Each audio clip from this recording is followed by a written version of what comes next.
तो प्यारे बच्चों, अब पढ़ते हैं पाठ नौबत खाने इबादत में का शेष भाग। इस भाग में लेखक बताता है कि काशी का भारतीय संस्कृति में क्या महत्व है, वहाँ किस किस की चीज़ की कमी अब बिस्मिल्लाह खां को खलती है। देखिए शेष भाग। अवधि पारंपरिक लोकगीतों एवं चैती में शहनाई का उल्लेख बार बार मिलता है। मंगल का परिवेश प्रतिष्ठित करने वाला यह वाद्य इन जगहों पर मांगलिक विधि विधान अर्थात पवित्र शुभ अवसरों पर के अवसर पर ही प्रयुक्त हुआ है। दक्षिण भारत के मंगल वाद्य नागस्वरम की तरह शहनाई प्रभाती की मंगल ध्वनि का संपूरक है, अर्थात भोर में या सुबह सुबह बजाई जाने वाली मंगल ध्वनि। शहनाई के इसी मंगल ध्वनि के नायक बिस्मिल्लाह खां साहब 80 बरस से सुर मांग रहे हैं। सच्चे सुर की नेमत 80 बरस की पांचों वक्त वाली नमाज इसी सुर को पाने की प्रार्थना में खर्च हो जाती है। लाखों सजदे इसी एक सच्चे सुर की इबादत में खुदा के आगे झुकते हैं। वे नमाज के बाद सजदे में गिड़गिड़ाते हैं, मेरे मालिक एक सुर बख्श दे। सुर में वह तासीर पैदा कर कि आंखों से सच्चे मोती की तरह अनगढ़ आंसू निकल आएं। उनको यकीन है कि कभी खुदा यूं ही उन पर मेहरबान होगा और अपनी झोली से सुर का फल निकालकर उनकी ओर उछालेगा, फिर कहेगा, ले जा अमीरुद्दीन, इसको खा ले और कर ले अपनी मुराद पूरी। अर्थात बिस्मिल्लाह खां को 80 वर्ष तक ये लगता है कि उन्हें सुर को बरतने का सलीका अभी तक नहीं आया है।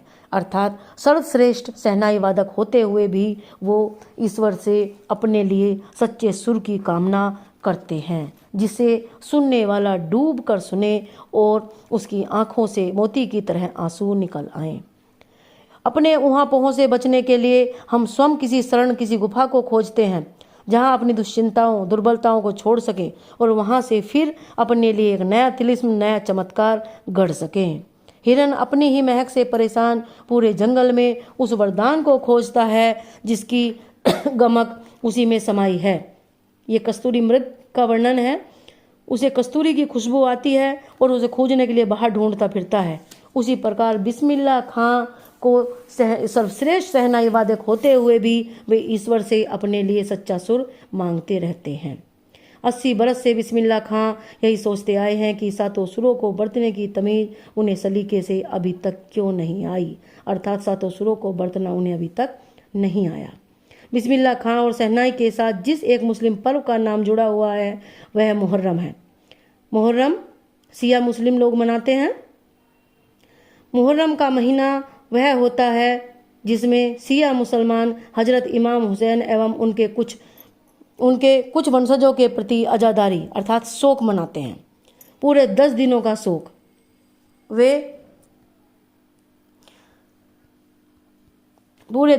शोक। वे बताते हैं कि उनके खानदान का कोई व्यक्ति मुहर्रम के दिनों में न तो शहनाई बजाता है, न ही किसी संगीत के कार्य में शिरकत ही करता है। 8वीं तारीख उनके लिए खास महत्व की है। इस दिन खां साहब खड़े होकर शहनाई बजाते हैं।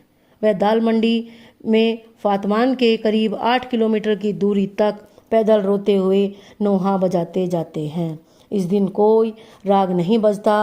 राग रागनियों की अदायगी का निषेध है इस दिन, क्योंकि ये पवित्र हैं और नोहा में शोक मनाया जाता है। उनकी आंखें इमाम हुसैन और उनके परिवार के लोगों की शहादत में नम रहती हैं। अजादारी होती है। हजारों आंखें नम, हजारों बरस की परंपरा पुनर्जीवित। मुहर्रम संपन्न होता है। एक बड़े कलाकार का सहज मानवीय रूप ऐसे अवसर पर आसानी से दिख जाता है। यहाँ से प्रश्न इस लाइन को पकड़ करके बोर्ड में आ जाता है, क्योंकि इतने बड़े कलाकार होते हुए भी वो इस परंपरा को, इस अवसर को साधारण मनुष्य की भांति निभाते हैं। मुहर्रम के गमज़दा माहौल से अलग कभी सुकून के क्षणों में वे अपनी जवानी के दिनों को याद करते हैं। वे अपने रियाज को कम, उन दिनों के अपने जुनून को अधिक याद करते हैं। अपने अब्बा जान और उस्ताद को कम, पक्का महल की कुलसुम हलवाइन की कचौड़ी वाली दुकान व गीता बाली और सुलोचना को ज़्यादा याद करते हैं। कैसे सुलोचना उनकी पसंदीदा हीरोइन रही थी। बड़ी रहस्यमय मुस्कुराहट के साथ गालों पर चमक आ जाती है। खां साहब शर्मा जाते हैं। उनकी अनुभवी आंखें जल्दी ही खिस से हंस देने की ईश्वरीय कृपा आज भी बदस्तूर कायम है। इसी बाल सुलभ अर्थात बच्चों के स्वभाव के समान हंसी में कई यादें बंद हैं। वे जब उनका जिक्र करते हैं तब फिर उसी नैसर्गिक अर्थात प्राकृतिक आनंद में आंखें चमक उठती हैं।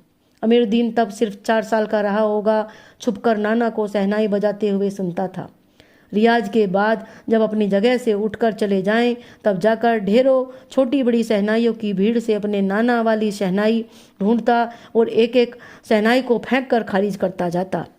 उसे लगता कि नाना की तरह मीठी शहनाई बजाना उसे क्यों नहीं आता। सोचता लगता है मीठी वाली शहनाई दादा कहीं और रखते हैं।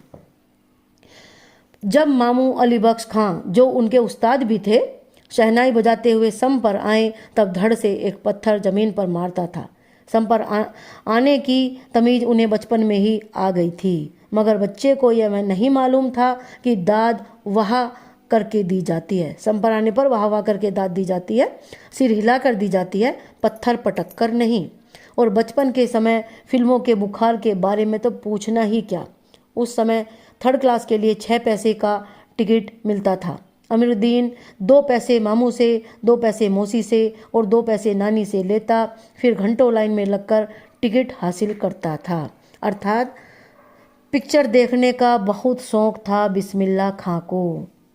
सुलोचना और गीता बाली उनकी पसंदीदा हीरोइन हुआ करती थी, जिनका उनके संगीत में भी महत्वपूर्ण स्थान है।